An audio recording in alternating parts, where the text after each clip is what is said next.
Mr. President, The senator from Vermont. I want to speak on two topics, one after the other, healthcare and then tariffs.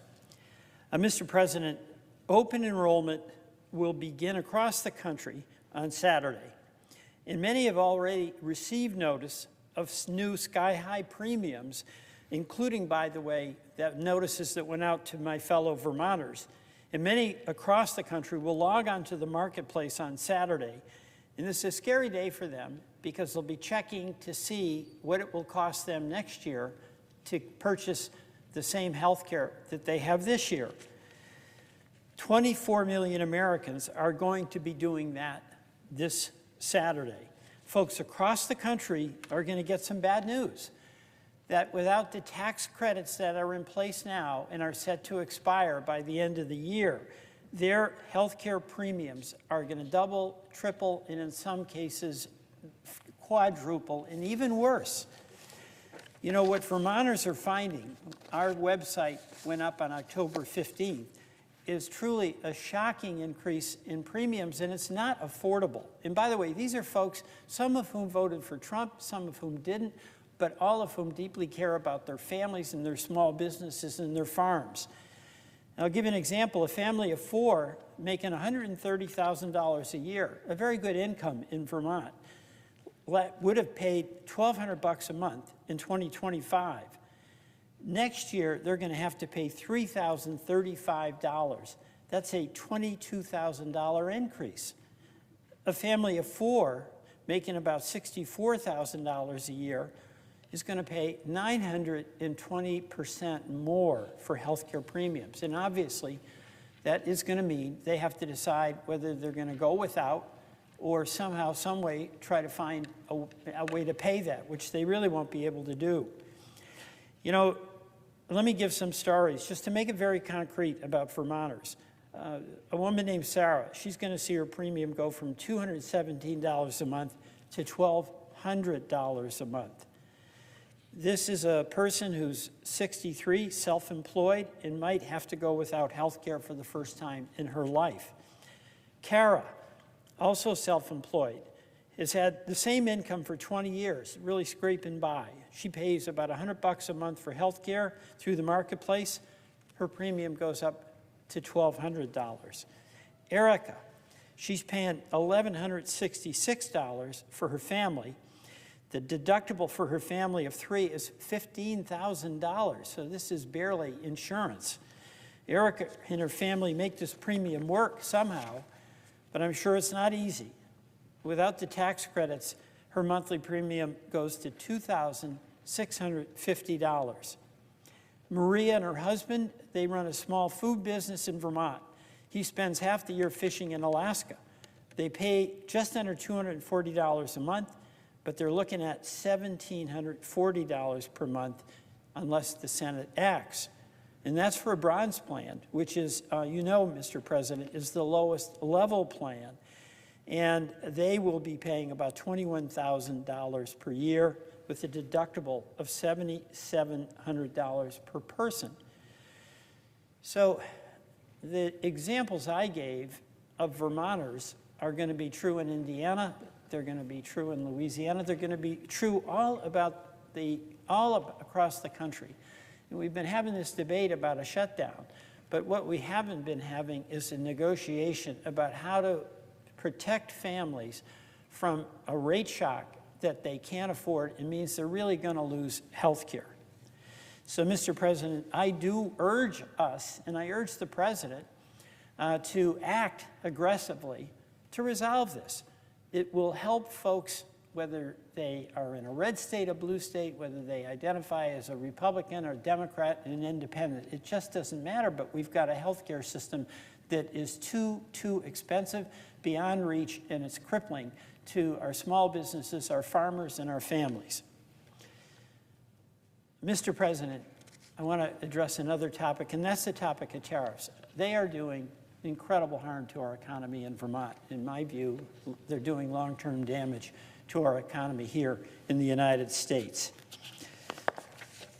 I want to commend my colleagues, Senator Paul, Senator Kaine, and others, Senator Shaheen, ranking member Wyden, Ranking Member Shaheen, and Leader Schumer for sponsoring the bipartisan legislation we voted on yesterday, suspending the emergency authority on which the president was acting to impose a tariff on Brazil, a country, by the way, with whom we have a trade surplus.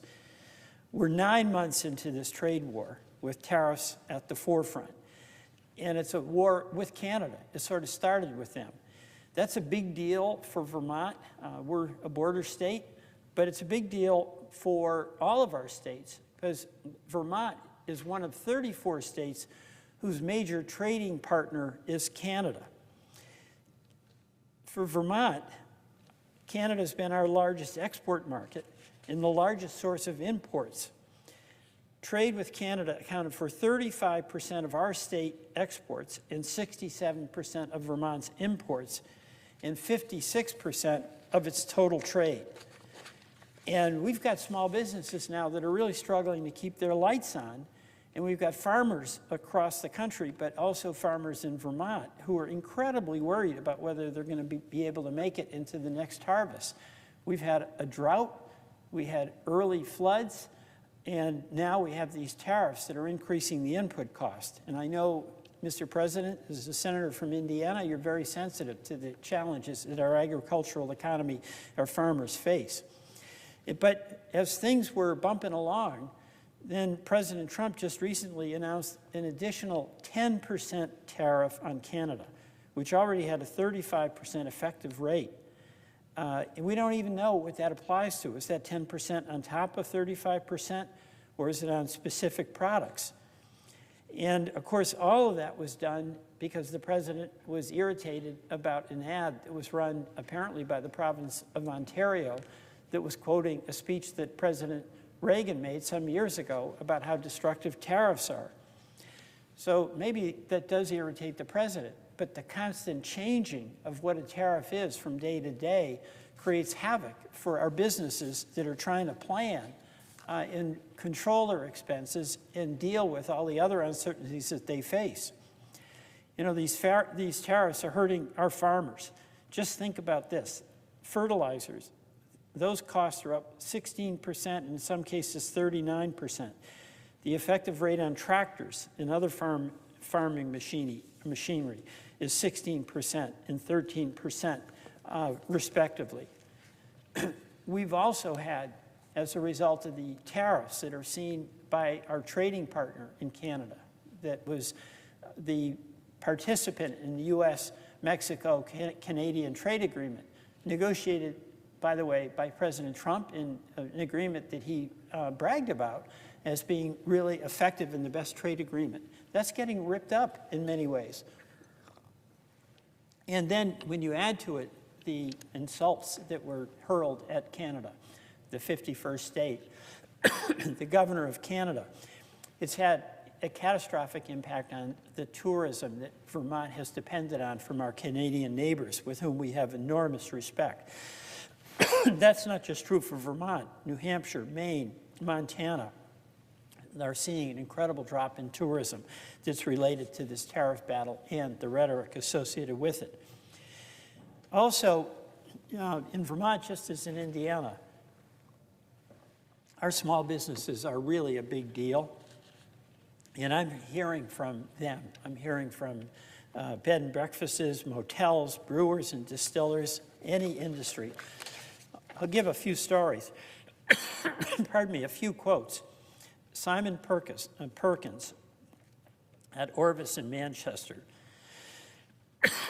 The reality is that in a rapidly changing tariff environment, one that's forced on companies too quickly, it's really hard for business to respond quick enough to make it work.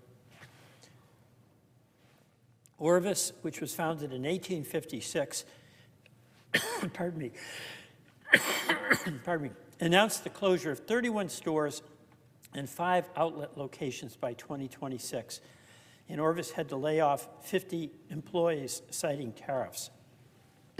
Another business, Peter Case at Barrow Sports in Brattleboro. We love what we do when it's under attack. For 90 years, Barrow Sports has proudly served Brattleboro, growing with our community through good times and hard ones. Today, economic pressures, rising costs, and shrinking margins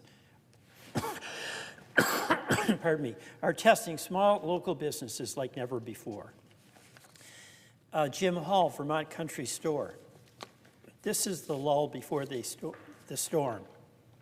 Do they realize this is a tax on Christmas? These tariffs are a tax. They're paid for by our businesses. They disrupt our businesses. They are passed on to consumers. And it is nothing but downside, especially when you add to the fact that these tariffs are a tax. They're imposed and implemented in a totally arbitrary way, where a person who's running a business has to contend with all the uncertainties of a volatile marketplace, has to deal with the constant uncertainties that are the result of ever-changing tariff policy. Mr. President, I urge all of us in the Senate to reassert our own authority under Article 1, which gives to the Congress the power to tax, the power to impose tariffs or not, and to not have us continue to relinquish the authority and responsibility we have as the United States Senate to an executive. This is our responsibility. And part of that reason is because we are close to people who are affected by these policies. And it is a shirking of responsibility for the United States Senate to essentially cede that authority to a president. And particularly when we're seeing in every single state the harmful impacts on folks in our states, businesses in our states, farmers and ranchers.